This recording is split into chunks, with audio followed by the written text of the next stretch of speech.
Hi there and welcome to Joe World. Please consider subscribing to this channel and turn on the notification bell so you will not miss any of our uploads.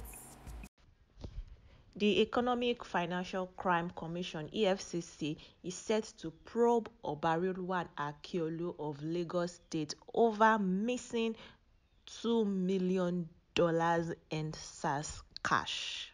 Hi guys and welcome back to this channel.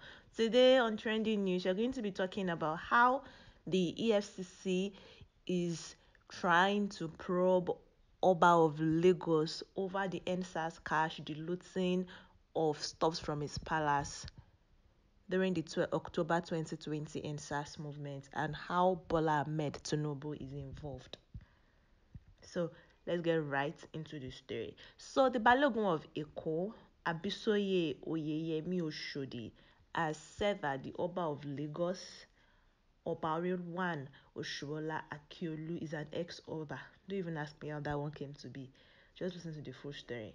The main gist is this. During the October 2020 SARS movement in Nigeria and massive protests that followed in Lagos, remember they took Oba Akiolu's staff of office and then they returned it and he got it back.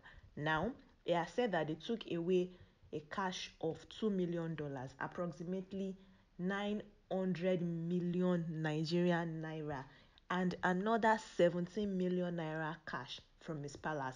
So you are talking about 1 billion naira. The Balogun of Eko, that's Abisoye Oshodi, is now saying, how did the Oba come across such amount of money to be able to keep them home with him, and also that the cash was not stolen from the palace but he mismanaged it and wants to play a fast one on politicians who are using the king and his office to launder the money and keep it safe. He also said there will be fights in Lagos because they won't let him rest unless they get their money back.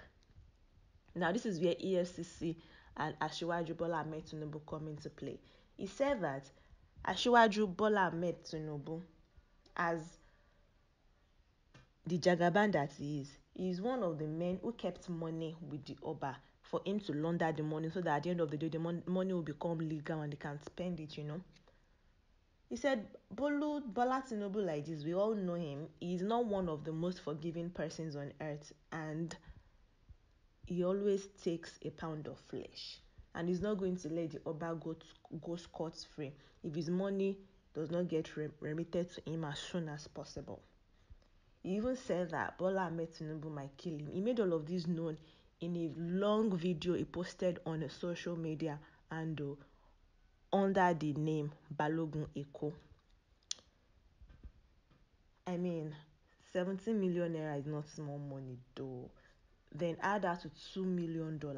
That's a lot of money, about 900 million naira in cash in somebody's house. But then Asiwaju is worth more than that, and he might let him go. But I mean, that's a lot of money, so Asiwaju might probably not let it go. Now, Oba Akiolu is an ex-police officer. He was a police officer before he took office 17 years ago. In history, policemen are not the most trusted force men in Nigeria. So Balogun of Eko is saying Oba Akiolu did not start harboring embezzled or laundered money as a king, but that he started while he was a policeman. Because then in his house, before he became a king, they used to have stash of money in his house in different cartons, and he sent his children to jail whenever they steal from the cash in his house.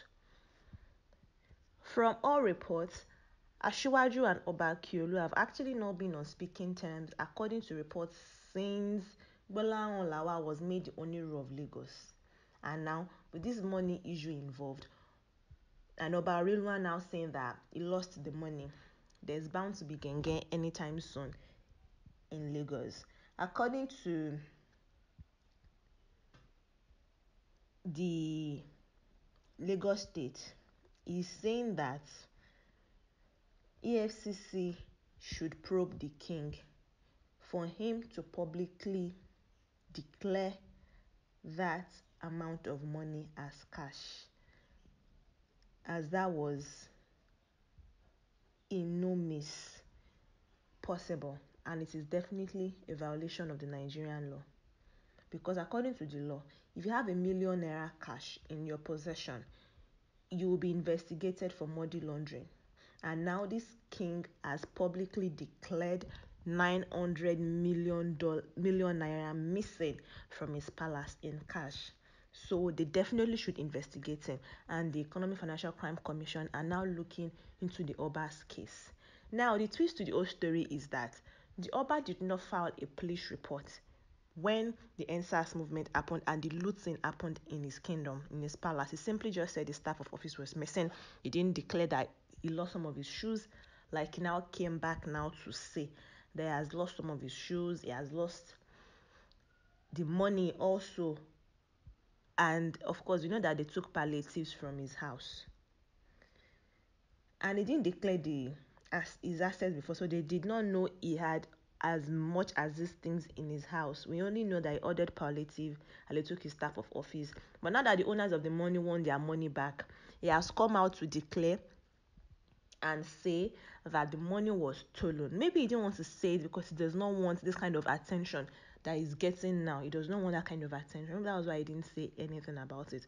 But according to Abisoye Oyemi Oshodi, there is a foul play somewhere. That if this is not foul play, then what is this? He insisted that trouble is brewing and Lagosians may experience mayhem in coming times when the politicians start dealing with the Oba, who is now in their bad book. What could have saved him was a police report declaring that the fund was missing. But since he wanted to be smart and play safe and he didn't say anything about it when the looting of the palace happened, now he is not safe. Bola Tinubu is one of the people that are on his name because the majority of the money belongs to Asiwaju Bola Tinubu, and he will not let him go scot-free according to reports. Anyways, that's the summary of the whole story. So in case you start seeing this somewhere else, just know that you heard it here first. There's trouble brewing for Oba Akiolu of Lagos State, as himself and Bola Tinubu are in no way going to be ending their beef anytime soon because they've been beefing for a long time now, according to reports. And now that Asiwaju is saying he needs his money back and he has said that it was looted by NSAS protesters or alleged NSAS protesters who came into the palace in October of 2020, then we do not know what is actually going to happen now. But then, in my opinion, I feel like, should we not also investigate the Balogun of Eko? Maybe he has some stake in this money. I mean, why come out publicly to come and lambast your own king, your boss, the person you're supposed to be loyal to, that you pledge your allegiance to, and you're coming out to say this much ill and vile things about him? Is there like, maybe there is trouble between the Balogun and Oba Akiolu himself? I really do not know. But then, because the Balogun even threatened to unseat the king, but that is actually calming down and waiting on people and well-meaning Lagosians who are telling him to be calm about the whole incidents. Anyways, we await the unfolding of the whole story. Maybe he's going to refund the politicians who do own the money, or he's going to say the money is for the development of the state or his community. Let's just wait as the drama unfolds. Anyways, if you enjoyed this video, please give it a thumbs up, like the video, subscribe to this channel if you're here to do so. If you find this content interesting, please go straight to this channel and you will see some more interesting content for your viewing pleasure. I'll see you in the next one. Until then, take care. Bye.